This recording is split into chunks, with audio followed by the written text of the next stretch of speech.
All right, the hotspot continues right here. We are live on YouTube and on Facebook. Miss Constance joins me right now, the woman, the sire, the maven of all things theatric over at Tango Theatres. You know everything there is to know about like movies, right?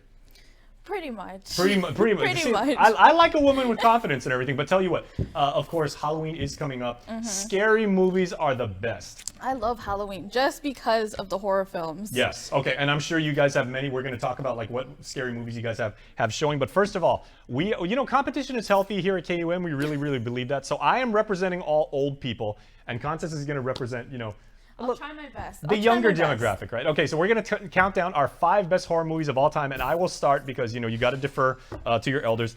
My 5th favorite horror movie is Hellraiser. There you go. 1987. There he is. Oh my gosh. We have such sights to show you. I haven't caught this one. Constance, I saw this movie and it screwed me up for at least the entire summer. Stephen King said it himself when this movie first came out. I've seen the future of horror, and his name is Clive Barker. This was his directorial debut, and it was unbelievably graphic. All right, so that's my 5th. What do you got? Mine, it's too much to pick, so I chose the whole entire Insidious series. Okay, just look at that poster. That's when it came very out, disturbing. I really love, anyways, it's also from the makers of Paranormal Activity. I love, for me, horror films, anything paranormal is my go-to. I can't take those. I could watch Pinhead do his thing like all day, but I can't take the the found footage and stuff like that. All right, my 4th movie. 4th is, there you go, Return of the Living Dead. This was actually the very first horror movie I saw. This came out in 1985. Constance, this is a party movie. I mean, it's about the zombies and everything like that. Yeah. It is unbelievably funny. It's very dark humor and everything like that. But I mean, this is a great movie to watch if you're hanging out with a bunch of your friends and just want to have a good time. I think I've seen it before. Yeah, it's very funny. All right, what's your number 4? My number 4 is Halloween the original. Oh, okay. I love a good slasher. OG Michael Myers. Yes, OG Michael Myers. I love a good slasher. This one, it's my go-to every Halloween, especially when it's raining. Yeah.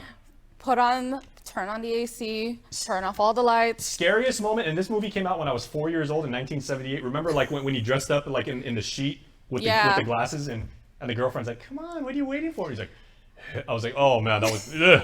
I'm getting the goosies just thinking about it. All right, my 3rd favorite horror movie of all time. This again is kind of a party movie. There are some scary parts in Nightmare on Elm Street Part 3. This also has the best soundtrack of all time. I'll agree with you. Dokken. I love this too. We're the Dream Warriors. Dang. Don't wanna dream no more. This is the one movie that actually people were rooting for Freddy at this point. Yeah. And his sense of humor, and he came out with all those crazy one-liners, and this was just such a great movie. Aside from the original, this is probably the best in the series, I think. I agree. I agree with that. Okay. So my 3rd is Scream, the first movie, the original Scream. Another Wes Craven film. Yes. Yeah. Another slasher as well. I love this series. I mean, it's not only horror, it's also funny, just to give you a little balance, to give you a little relief. And I remember because there is a movie poster, and that is obviously the lovely Drew Barrymore. When everybody saw this, we're like, oh, Drew Barrymore's in this. She dies in like the first 14 minutes. Spoiler alert. Hello, it came out in 94. If you haven't seen it yet, go watch it. All right. Even though I'm an old guy, I'm going to say my number 2 favorite movie of all time is the remake of Friday the 13th. This came out in 2009. This is the Michael Bay version, which, Constance, I watched at Tango Theatres, and it was amazing. Oh, everything about this movie, it was throwback to the 80s.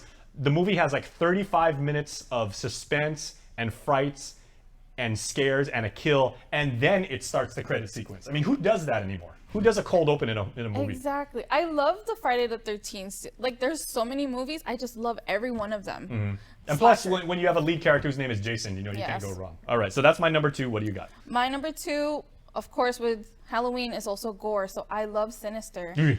It's a good gore. It's a good paranormal. You know what I mean? It's so scary. I watched this at the theaters as well. Oh, it gives me the heebie-jeebies. Ugh. And yet, because you worked there, you kept going back and kept watching it. Yeah. What is wrong with you?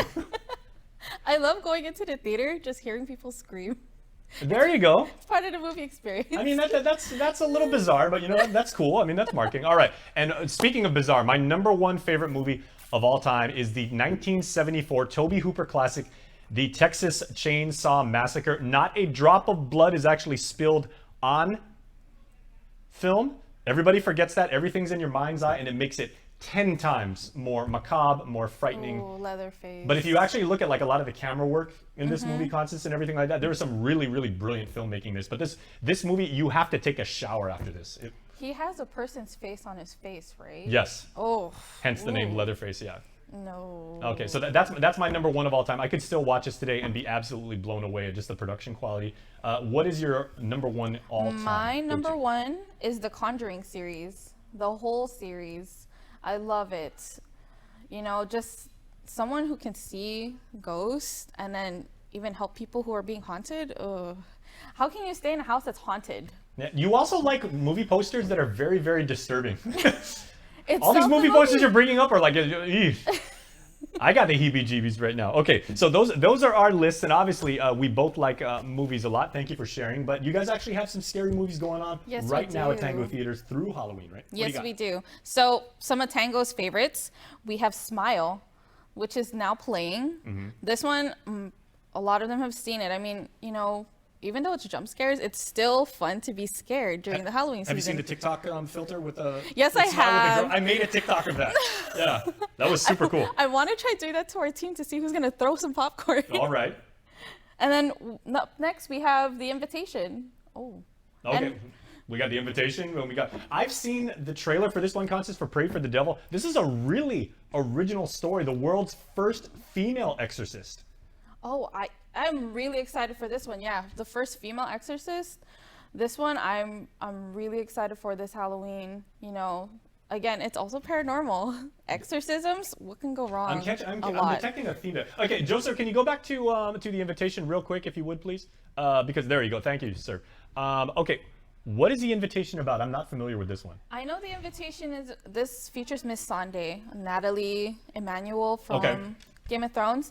So she doesn't have a family, and all of a sudden she just gets invited. Her long lost family invites her to a home, and you know, she doesn't even know anything about these people, and things just go wrong at dinner. Oh Lord. I'm not a spoil. I don't like spoiling movies, but things go wrong. You're in the biz, Constance. I mean, she's going to a family she doesn't even know. I gotta tell you what, too. Anytime you put a fully bloomed rose in a horror movie poster, it makes it 10 times more scary. It's like, hi family, here's a rose. With blood? No. Hey. Oh no. Any of the colors. Okay, and then of course you guys are also showing a movie that any fan, you know, one of your top movies was Halloween. You guys actually showed what's supposed to be, maybe not, like the final Halloween movie, Halloween Ends. Halloween Ends, yes. I haven't seen it, but I don't want the franchise to end, you know what I mean? But Laurie Strode and Mike Myers has to come to an end. Jamie Lee Curtis in her final portrayal of the incomparable Laurie Strode. I mean, the original babysitter that gets into, you know, in a crazy situation with the fictional town of Haddonfield, Illinois. I never knew that Laurie was actually that close in height to Michael Myers. I know. I didn't realize that either. But I haven't seen it yet. I'm saving it for Halloween. I hope they really unmask him. You know, I wonder how his face looks after all these years. Okay, I'm not going to give anything away, but I actually spoiled Halloween Ends for myself. I read the Wikipedia article, so I know everything about it. And you know, they took creative liberties. Let's just say that. Okay, we got a few moments left, Constance. You're fine. Yeah, Halloween, you get names wrong, right? But you know, horror movie fans like us, right? We like the fright factor. Yes. We like going to movies and seeing stories told, you know, watching the way that people have different ways to get us frightened, right? How many repeat customers do you see at Tango Theaters of people that you know they've already watched Halloween Ends and then you see the same group come back? Oh, we have a lot. Just in the recent, you know, technically the spooky season started early, like late September. We've had a bunch of people who've come to watch Smile over and over again. We also have our regular Mr. Willis. Shout out to Mr. Willis. He's watched every movie and he can't get enough of Smile. He's actually excited for Pray for the Devil. Wait, is this Willis from Docomo Pacific? No. Oh, okay, because I know Willis. Shout out to Willis. He's a friend of ours. But yeah, even that's such a simple movie poster, and that is very, very arresting. Just even the trailer with the creepy smile from the girl, I'm like, ooh. Okay, yeah, and you guys are bringing out, you know, the very latest flicks all the time at Tango Theaters. Do you guys have any specials going on, or can people even dress up in costume and, you know, show up? I recommend you guys come visit us on Halloween Day. We'll take your picture. We do have a Halloween contest. Best best costume gets cash prizes from Tango along with movie tickets. Cash? Yes, come on Halloween day trick-or-treating with us. Okay, can I take my cash and immediately redeem it for a hot dog? Yes. Like up at the confection stand? Of course. Okay. You heard it from the woman herself. And a Halloween show would not be complete without Constance and our friends at Tango Theatres, because they know everything about what it is to be scared in the theater, and you guys do an amazing job. So happy Halloween, Constance. Happy Halloween. All right. Thank you for having me. Okay, real quick, where can people find you on the web so if they want to book tickets? If you guys want tickets and showtimes, www.tangotheaters.com. There you go. Okay, that is our Halloween spooktacular here. We hope you enjoyed it. We'll put everything up on YouTube, so if you guys want to share, relive, check out Hannah and Nick getting made up by the absolutely amazing staff over at GCC. Thank you so much. All right, and thank you for watching. If you still got an appetite, have a wonderful lunch, and we will see you tonight for prime time. Bye-bye, everybody.